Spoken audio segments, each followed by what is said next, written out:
Ok, xin chào tất cả các bạn. Hôm nay mình sẽ làm clip đóng gói cái lô máy khoan này cho một anh ấy mua của mình các bạn, giá 2,5 triệu chiến cây. Thì còn cây đã lên pin này ảnh không lái nha các bạn. Cây này để có người đang định mua của mình với giá 800k. Mình bán luôn cây đó là 2,8 triệu nhưng anh ấy không lái, lái 2,5 triệu, lái 2,2 triệu. Mỗi bạn chỉ một nửa ship. Bây giờ mình sẽ đóng gói hàng các bạn. Máy dùng bình thường nha.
Cuối cây nha.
dán vào băng keo sẽ thép tinh luôn cho nó chắc nữa bạn.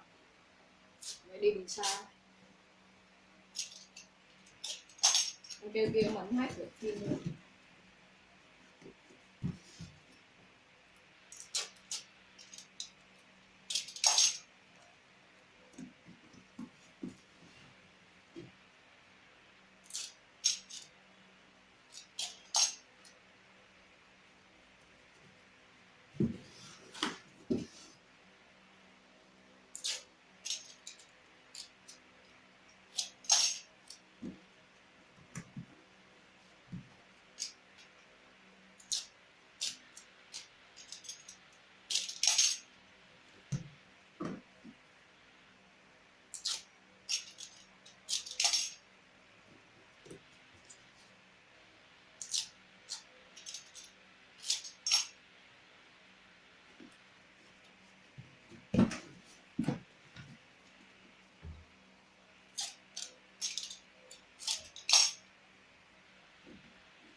Rồi.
Dán cái túi giám sát vào các bạn.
như vậy rồi nha. Mình sẽ gói hàng tiếp. Video đây là kết thúc.